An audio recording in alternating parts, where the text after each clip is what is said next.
protection, and then that's how you die to lurkers. Lambo setting up a flank from behind. If he can snipe some of these item class, he might be able to... For me to be good observer means that I obviously catch all the action, but it's especially hard since these are top-notch players, and each time if I wanna be on point with one player, sometimes I might miss something from the other player. So I need to really focus on the game.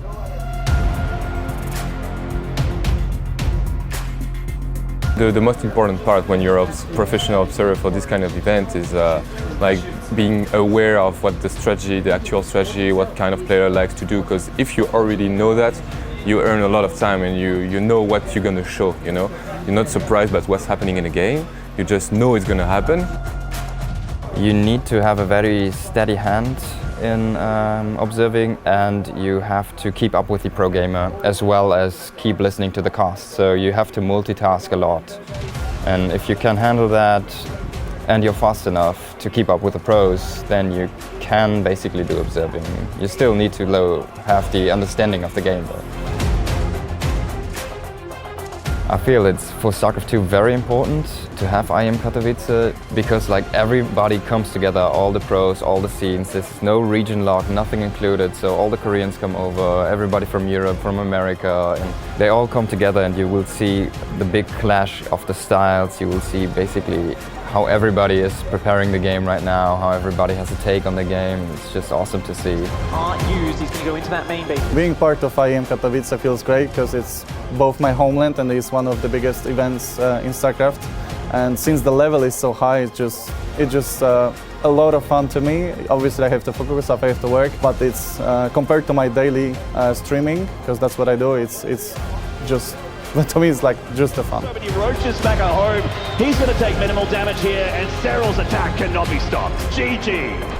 I really enjoy my job. I love it, working on observing, so I don't mind like having not the publicity, I guess. But obviously it's very nice if you get the appreciation from people like on social media or something, or sometimes the casters give us a shout out, so it's always very nice to have that. It's nice to have like some kind of feedback as well for that.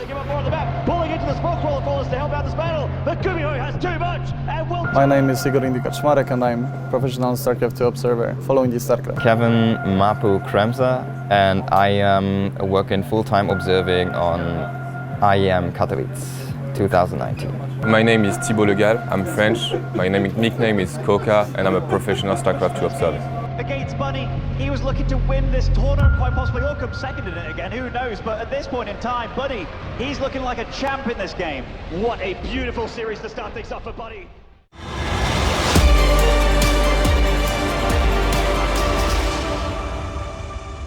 Welcome back, ladies and gentlemen, to the Intel Extreme Masters, and as you just previously noticed, a great set of observers that we have here for you to bring you all the action going on.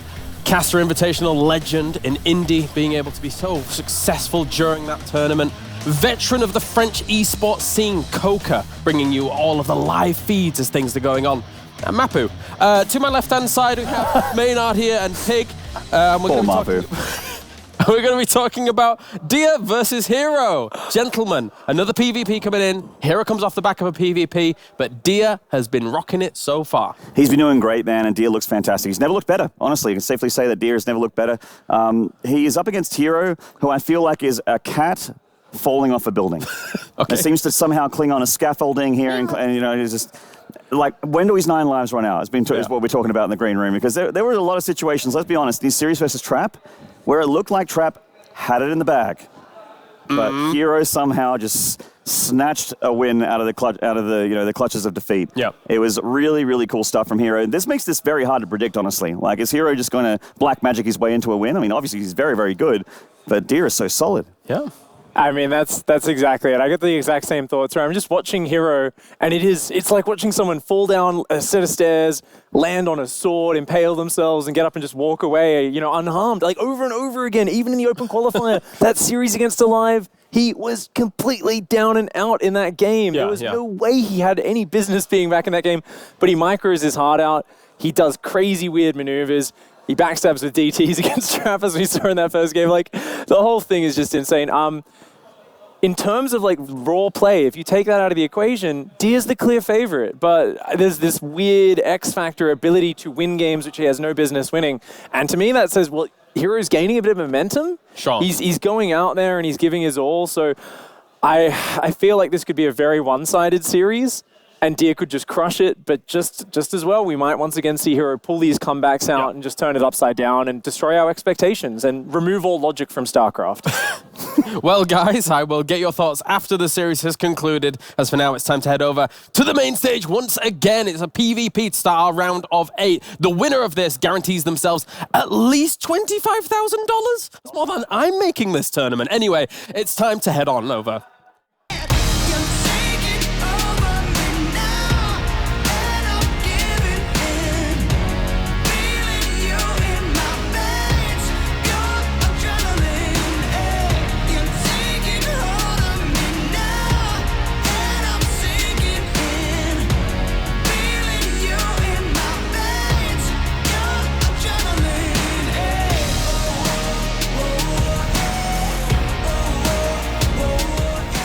We have the first of 4 mirror matchup quarterfinals coming up as we see which player will be the first to move on to that Spodek Arena tomorrow. Can our first Protoss be the hero we deserve, or will his opponent hold on for dear life? Please welcome on stage, it is herO and Deer.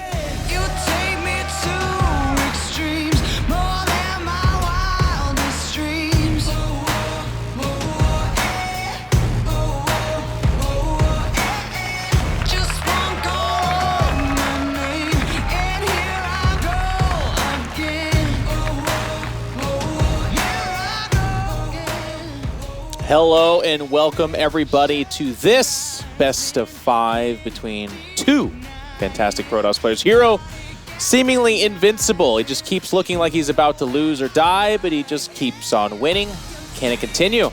Facing off against Deer, who looked crisp and clean, larger than life. He played really well, Roddy. Yep, Deer is starting to look more and more like the Deer we saw in 2013 when he won a GSL Codes, when he was the big favorite going into BlizzCon that year, and of course he won the WCS Continental season as season finals as well. After that, it was quiet around him for a long time. Every now and then he showed us, hey, I'm still around, but it never really felt like Deer. This week, it's starting to feel more and more like the Deer from the good old days. He's really showing up. On the other end, he's going up against a man, like the boys at the desk said.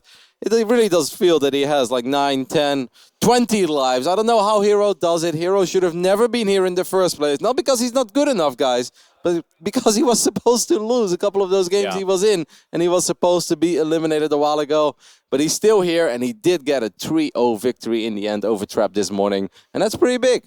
I mean, obviously these guys are very good. That kind of goes without saying, but and this is the thing that people don't like to talk about as much. There is momentum. There is luck. There is a mental element to this game where sometimes you can just kind of get a guy under your skin and get weird and get chaotic, and you're not quite sure how to deal with him. herO's kind of that guy. He's very disruptive. I mean, his games, he 3-0'd earlier today. I'm going to be honest, I wasn't impressed. It was really weird. It was the kind of stuff that usually gets shut down. It was like the 5th Warp Prism, the 5th attack, finally breaks his opponent. I don't know, man. Well, anyways, hey, we're in this next best of 5. It's going to be a good one. In the bottom right-hand side, the blue Protoss, it's Deer. Cyber Forest is our first map for this quarterfinal, the very first quarterfinal here at the Intel Extreme Masters. And on the left top side, we're looking at the main base of the man that refused to die in this tournament. It is herO. Opening rounds were all 3-0. I didn't think we were going to do it, but apparently we trimmed the fat. Most of the results were fairly predictable, a little bit tragic in some cases as well. TY did fall just moments ago, the last Terran of the tournament. Final 8 players are all Protoss and all Zerg. Yep. Our next quarterfinal is going to be a ZVZ, but I think that's one that a lot of people are very, very excited for. I must say, as a little StarCraft fanboy myself, kind of nervous for that one, Jeff. Su is dangerous, and Su did defeat him back then in Paris, but we're going to talk more about that later. For now, we're going to keep a very close eye on this PvP. Early this tournament, Jeff, I tried to make the prediction, you know, that they maybe build a couple buildings in the main base. And you laughed at me. You said, you're going to stop me there. And you were right. I mean, these guys do not like to build their Stargate, Robo, or Twilight console inside of their main, up to a point where, in my opinion, they're getting a little carried away with it. Like, I understand keeping your opponent in the dark, but they literally always build it somewhere else. I don't know, man. It's that Korean PvP meta. It's gone its own way. Well, this is like the first PvP, and I'm not even exaggerating, where the second pylon has gone down in both the players' bases, in their own bases. So there won't be a proxy this time around. And that is crazy. Everything Kevin just said is actually true. If you've been following us through this journey of Katowice, it's been this ridiculous meta for the Protoss players. They believe you simply cannot do that. And here's part of the reason why. You're seeing that Stalker Sentry coming out for Deer. Sentry comes out, it's going to send a hallucination across the map. There's no way to stop it at this stage of the game.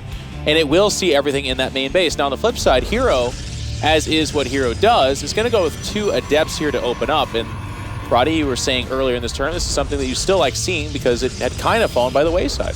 Yep, we see the Stargate as well. We saw a little bit of Phoenix play earlier today coming out by Trap. And I know that Trap lost, guys, but I think the Phoenixes put him in an absolutely phenomenal position in the first game.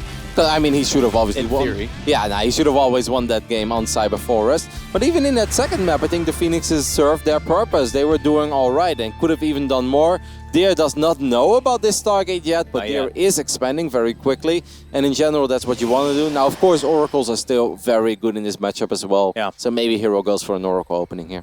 I kind of like this, at least in theory, the opening from Deer. This is, if you watch, you know, StarCraft II streamers, this is the PvP build that most people do. It's very tried and true, very standard. It's very safe. The hallucination goes across the map, even the Robo to follow it up. And he's just doing this because herO's the guy that gets crazy very often. He's the guy that'll start going all in. The slightly faster Nexus for our Protoss players should be quite nice, but he sees that this is a real Phoenix, and that Scout actually does get denied, and it's more Phoenix behind that, Roddy. Yep. It's actually kind of nice if you open up with Phoenixes in Protoss versus Protoss when you're going up against a Robo. That means that Blink is not very likely. You don't have to worry about a weird Phoenix battle either. Of course, the good thing is for Deer, some people might be like, oh, Robo is useless against Phoenix. Actually, the best thing you can do against Phoenixes is have a couple observers out on the map. Observers are going to reveal from which direction the Phoenixes can fly in, and then you can position your Stalkers and your Sentries a little bit better. So I don't think Deer is in panic mode now at all. He just knows I'm most likely going to eventually lose a couple probes. Let's just make sure that I don't lose an insane amount. Yeah, and if you're on the herO side of things, it is actually, as our observer showed us there, a pretty quick Robo to follow it up. So it's not going to be mass Phoenix per se. I know that Kevin was saying this in the green room kind of off stream, but he, you know, you prefer more Phoenix. That's fine, kind of snowball from there. But these guys, minimal Phoenix, and then right into the ground forces. Yep, it's very, very quick that he stopped with it. Like, not even 4 or 5, which is what most of the pros do. This is only 3. So it almost feels like herO is really trying to keep Deer in the dark, hopes that Deer does what he's supposed to do against the Phoenix. Ooh, did he see that Immortal? Okay, well, I don't know if he saw it, but this is already telling. You see a robotics facility, you see it being chrono boosted out.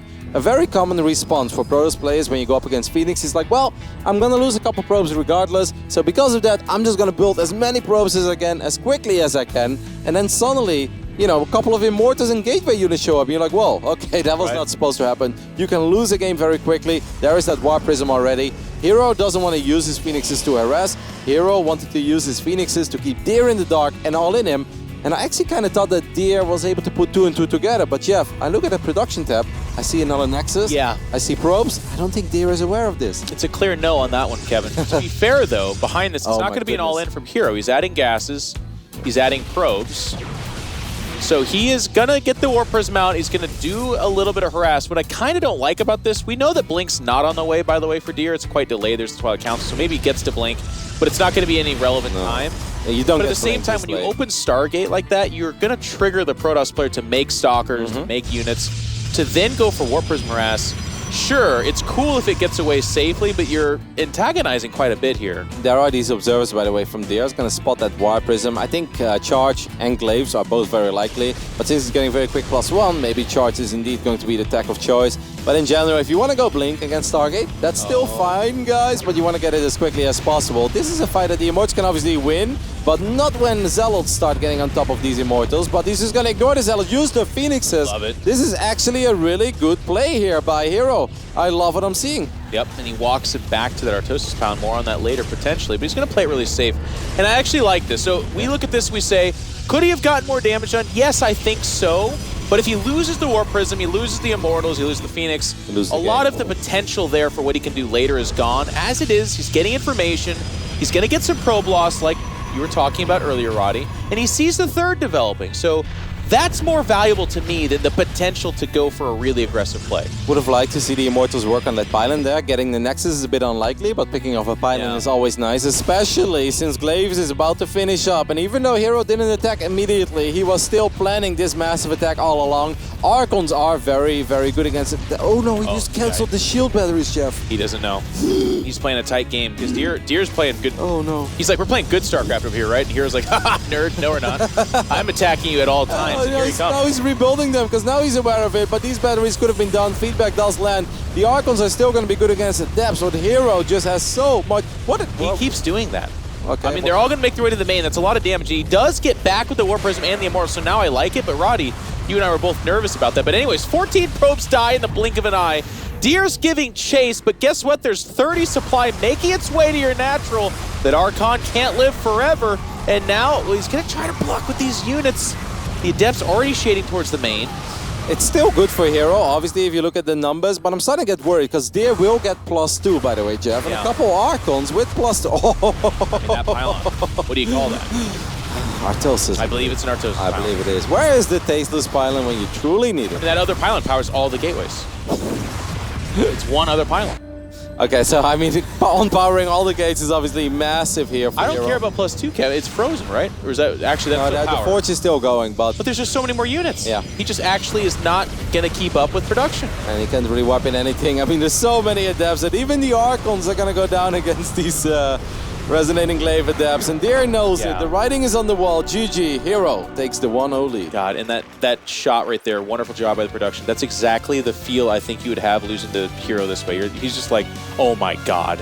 Because he cancels the shield batteries. He's not quite sure what's going on. The Warp Prism was like circling around his main and natural aggressively. There's 3 Phoenix. There's so much oddities when you play herO. There's a lot of things that are not reads, right? Like it's really cool. It's cool to see from herO. It's not like it's complete and utter chaos and it makes no sense at all. When you look at it from a macro stance like we are, it makes sense. But in the game, 3 Phoenix into Immortal, into an Adept all-in, it's a little crazy. Yep, and I want to be a little critical of Deer there as well. He's playing against probably the most aggressive Protoss in this tournament that has done nothing but attack since he arrived in Poland. He attacked the first restaurant he saw and he ate all the pierogies, and then he attacked everybody. Attacks his hotel room every night. Yes, he's going crazy. But he does it weird too. He leaves the door open. He's got one sock on. It's like, what are you doing in there, herO? And then you're playing on Cyberforest, the smallest map. He's opening up with Phoenixes. He doesn't even harass immediately, which gives you the idea at least that he wants to keep you in the dark. And you're like, you know Roddy, what? I'm going to take a fast third Nexus. Yeah, 3 bases. Cancel my shield batteries. Yes, okay. 3 bases. I have no idea what's happening, but I feel like I don't need him right now. herO and I are going to have a nice 20-minute battle. Yes. I'm pretty sure that's what herO wants. So that's a little bit crazy and a little bit stubborn by Deer, but maybe that was his warm-up game. I would like to see... I mean, it's kind of weird, right? Because at this stage, it's tough, too. If you err too far on the side of caution, then you can get, greedy macro play. That's something herO can do. But to your point, so far, no. hero's actually just attacking. He's like literally winning and losing every game off an attack. I kid you not, like the games he lost are timing attacks he tried that get defended. Yeah. It's not really him getting attacked and dying. It's the other way around. So Deer hopefully makes the adjustments, because otherwise we're going to be in for another short match, guys. And then it's pierogies on everybody. We can just go get him right now. herO, but I mean, if you're herO right now, like, why would you even change? Why would you ever go up to 4 bases if you could just attack everybody? He's got the funniest text message right now. He's like, "Law, just keep attacking." Yeah. These guys are just losing. Like you won't believe it. I'm about to make $20,000, whatever it is. Like I'm just gonna do another attack, and I guess if this kid doesn't expect it, I just earn my fortune right now. All right, we'll see if this kid does expect it this game. Representing Newbie in the left bottom side. He looked fantastic in the group stage. It is Deer. It's a dead attack. It's Get off your phone, young man. There's a great PvP happening here in the top right-hand side. This kid just keeps on attacking. It's herO.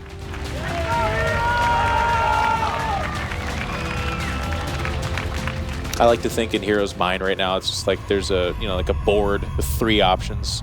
It's like Adepts. What would the other ones even be? Like Blink Stalkers, maybe? DTs? Mm-hmm.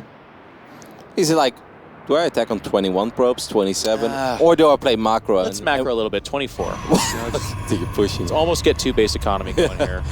I mean, that second game against Strep, he had an expand and he was on 21 probes with 5 warp prisms attack. Like, I mean, I don't know how often all of you guys watch StarCraft, but that's just something you don't see. You literally, if you make warp prism attacks like that with resonating glaives adapts, it's a one wave, and if you feel like you did enough damage, then maybe you try it one more time. I have never seen someone try the same attack 5 times and eventually succeed. No! It just doesn't happen.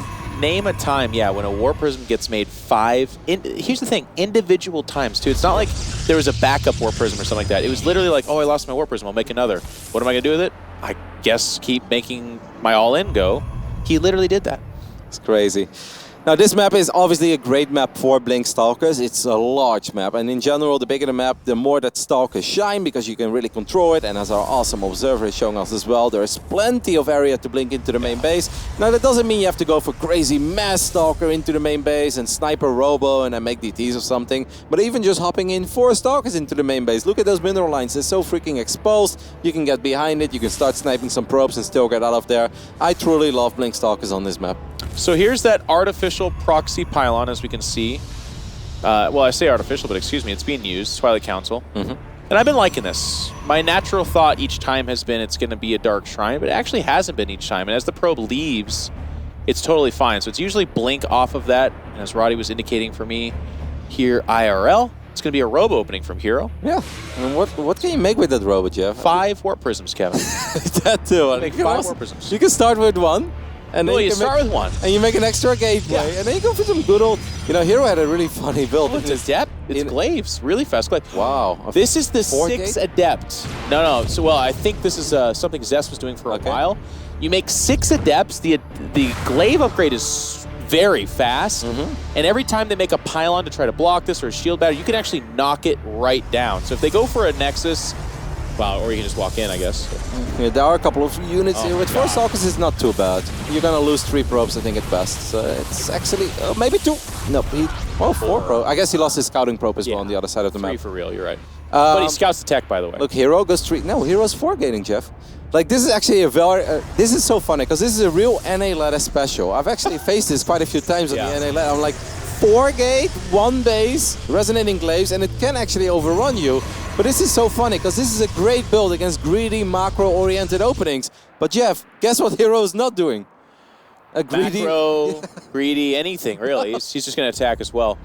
I do have to say it's okay against this too, though, Kevin. Like, if 6 Adepts show up in your main mineral line, and if you have to recall back, even when you recall back, you're losing all your probes.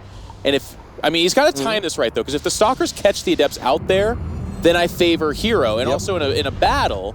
Glaive or not, I favor the Warp Prism and the Stalkers versus just Glaives. Yep, this is going to be really interesting, because if herO picks up on this and he sees that there is still 1 base, I don't think he necessarily knows what it is. That sentry and the Stalker, this is so deceiving, by the way, because if I'm herO, the last thing I expect after seeing 4 Stalkers and 2 sentries is that my opponent has Glaives.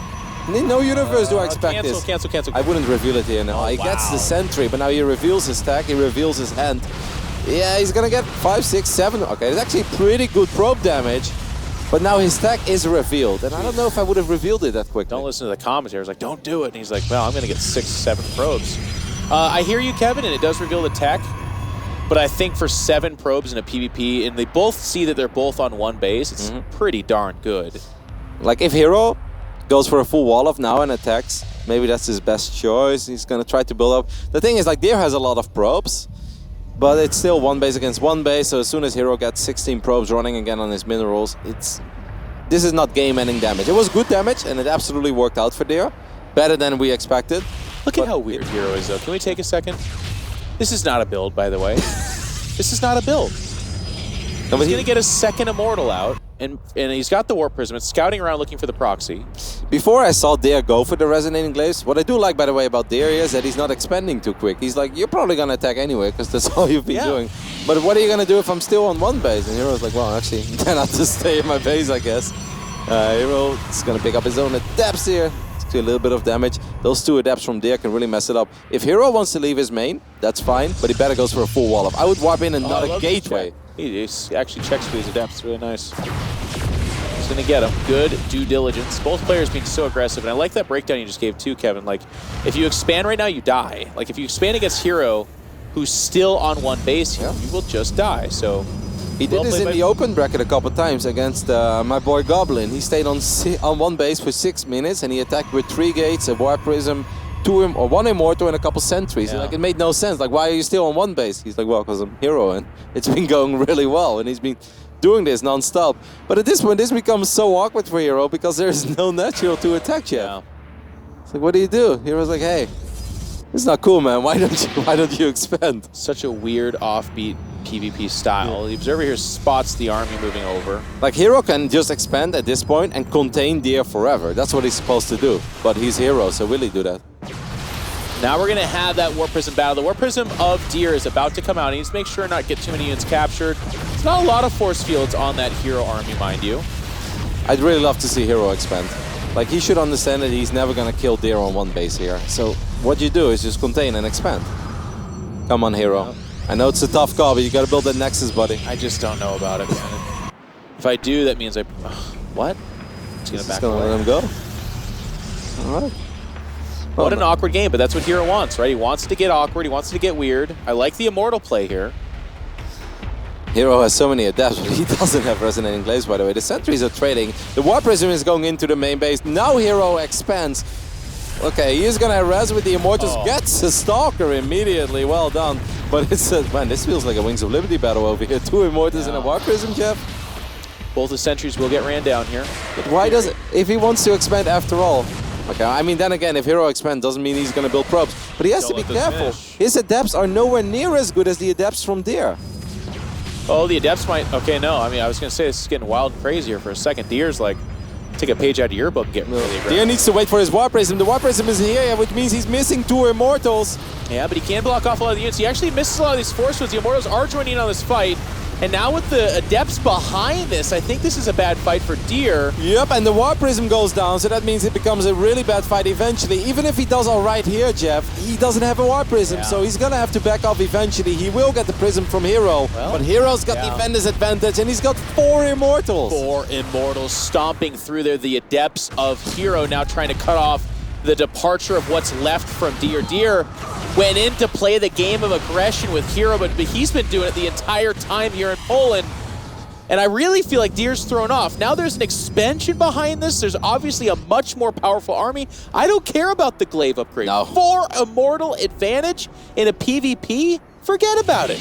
It was a sick move by herO to recall his Prism as quickly as he did, and then immediately realized, hey, wait a minute, I can start this battle with my 2 Immortals and my Prism, and you don't have it yet. And that really does make a very big difference. He got some good shots off, forced Deer to use almost all of his energy immediately on sentries, and not necessarily where you want, right? Because there was such a wide open area that even 3 force fields wouldn't be enough to zone out an army.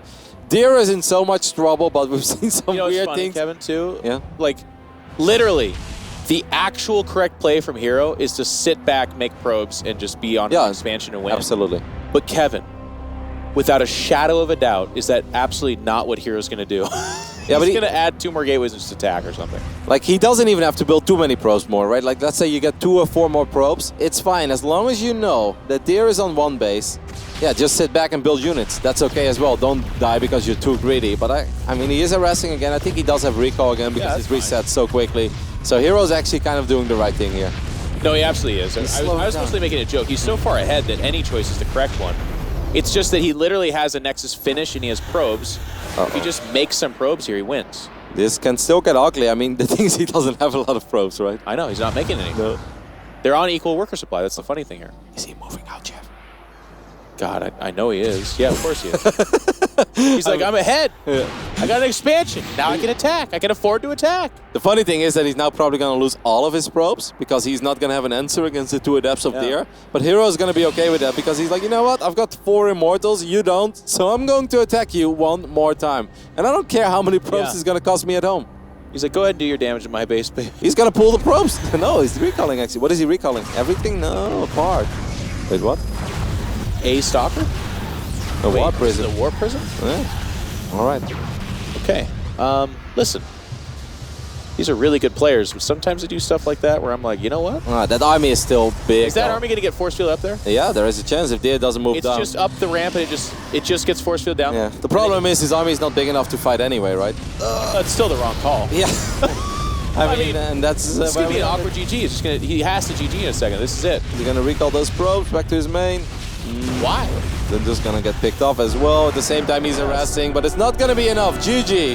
herO gets the 2-0 lead.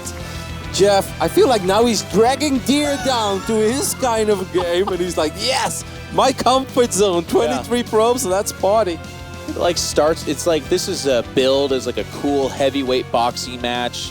Everyone's there, but then herO comes walking in. He's got his entry, they're playing the music, but he's dragging a kiddie pool filled with mud, and they're like, what do you got over there? And he's like, this is where the real fight's going to take place. And then instead of the boxing match, he just throws him in the kiddie pool of mud, and they start frolicking around. It's just getting weird, man. Deer, everything about that, right? Like, he was like shading forward to get really aggressive, but like you said, it's herO that is able to make the faster calls. His Immortals join the fight, they immediately snipe off the War Prism, and that was it.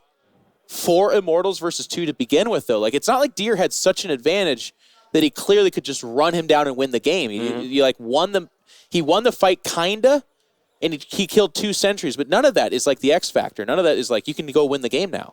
Nope, but it all starts with that build, right? The 4-gate resonating glaives build. That is a build that is very good to punish certain very greedy openings by Protoss. But we know that herO doesn't go for too many greedy openings, so maybe it was a one-off, maybe not. I'm just afraid that he made a full 180 after that first game, and he's like, all right, well, if you're going to all-in me, then I'm just not going to expand at all. But that also is way too far on the other side of the spectrum. Against someone like herO, it's still completely fine to do your regular opening with your regular quick nexus. Yes. It just comes to that mid-game, you know, don't blindly go into 50 probes and 3 bases and also get a Twilight and a Robo.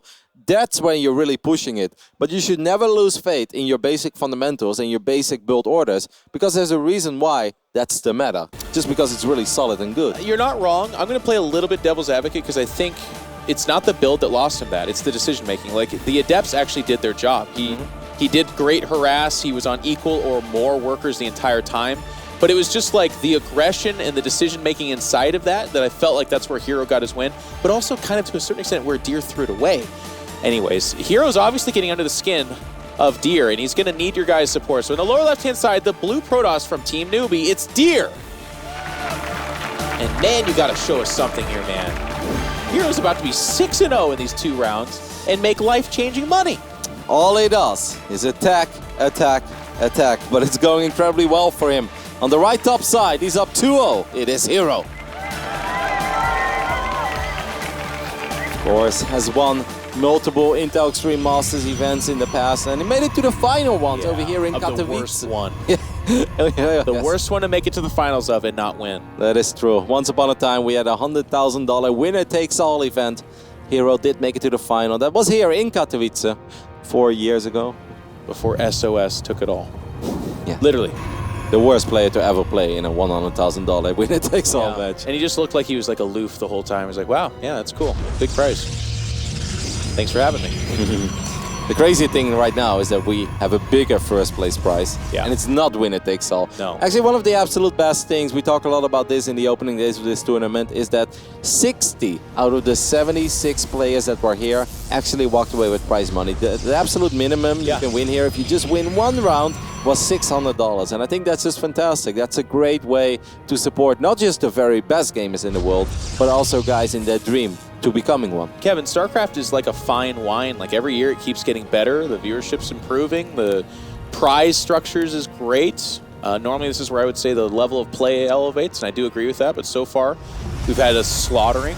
Today it's just been lambs to the slaughter. Like somebody needs to stand up to somebody else, and it's gonna happen, I promise you. It's just a question of when, but right now, Deer is on that back foot, and here's the scary thing too about a best of 5 against herO. You already know you're going to get attacked. You already know it's going to be weird stuff.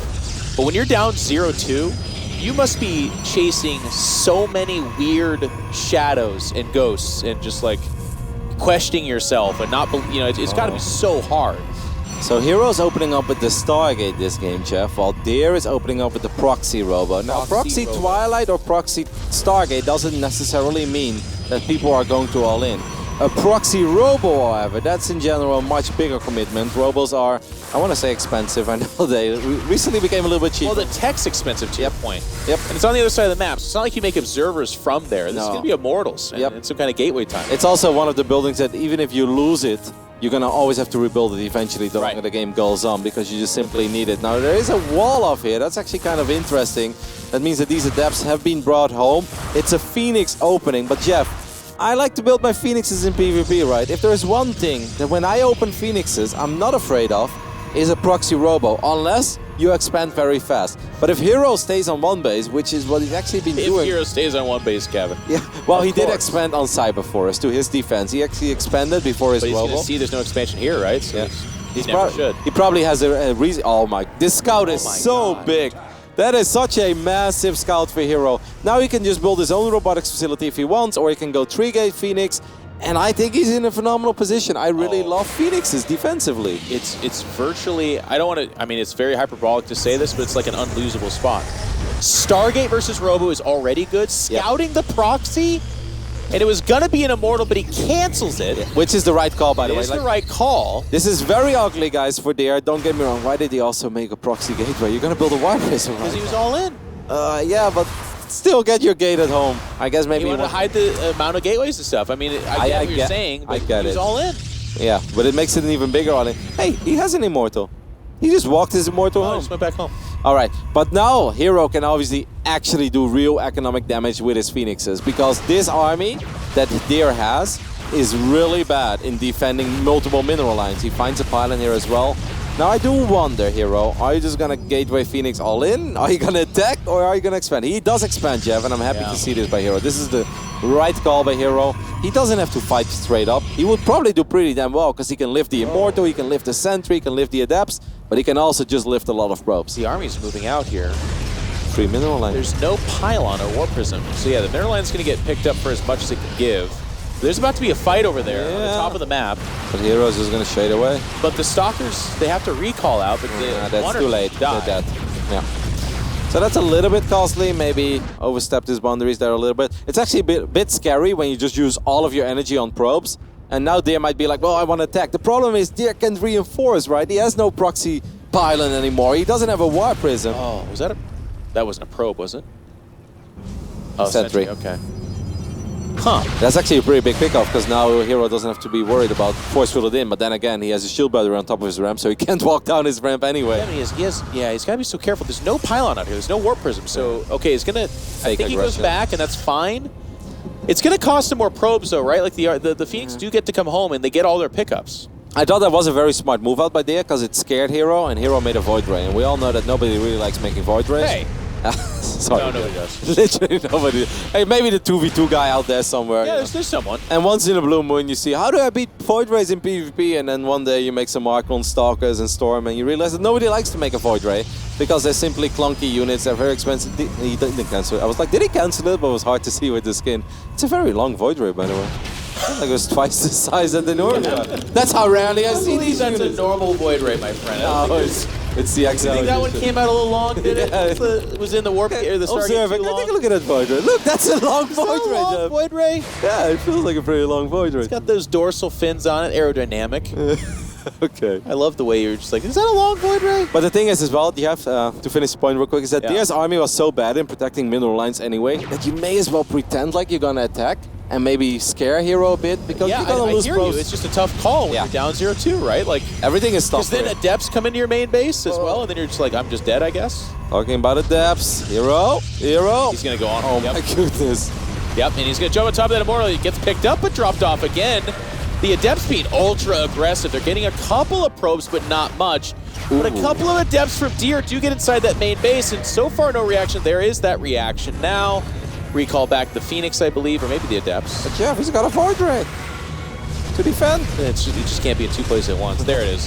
Look at that Void Ray contributing. The long Void Ray, too, by the way. I love how Dare killed more probes with his 2 Adepts than herO did with his 7. Yep. Dare now up 3 probes, but that ain't much. He's going to move across the map. Does he have a Worm Prism or anything? He's adding 4 gateways behind this. Nope, he doesn't have a prism. He still has no... Am I missing this? Is there a pylon on the map or anything? No. I don't know what it is. I don't know. It's so... There's Phoenix too. Well, if he snipes a Phoenix, he does have Blink, Jeff, but yeah, it is weird. I think it's once again kind of a fake move out. You know, given the circumstances, Jeff, I think Deer has played an absolutely phenomenal game. With that, you know, if you take away the start, obviously the strategy was horrific in the beginning. He got scouted, absolute doom, worst case scenario. There are people on the ladder that leave games at that point. Given the way that this game started, I am very impressed with how Deer is playing. Yes. I would say he's in a pretty darn good spot, despite being slightly down in supply. He's looking to set up some kind of tricky play here. Did he lose his observer? He did. Yeah, he did lost lose the observer. observer. He can't hop up in the Oh, main. be careful. Oh, there's the pylon. Yeah. What's up? He's gonna get slow up. He can't blink into the main anymore because he lost his observer.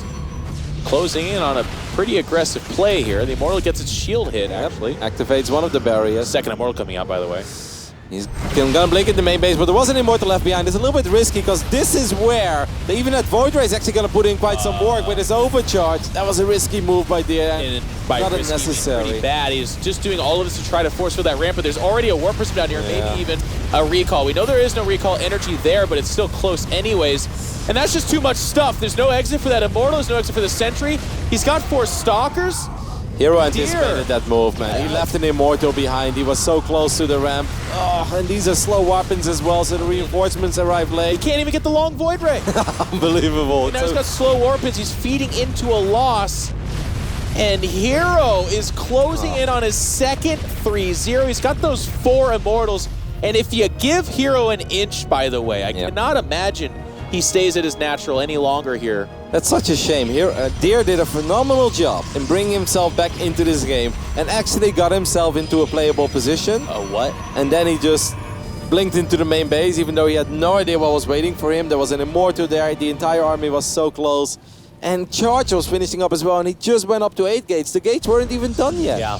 Here's how far herO is ahead. He actually added cannons, because he's like, the only way I lose from here is DT show up. So he's adding the cannons. He's going across the map. He's not going to take his gases. He even leaves an Immortal behind, by the way. He's like, just so confident that the only way he loses this is some kind of weird counterattack. Yep.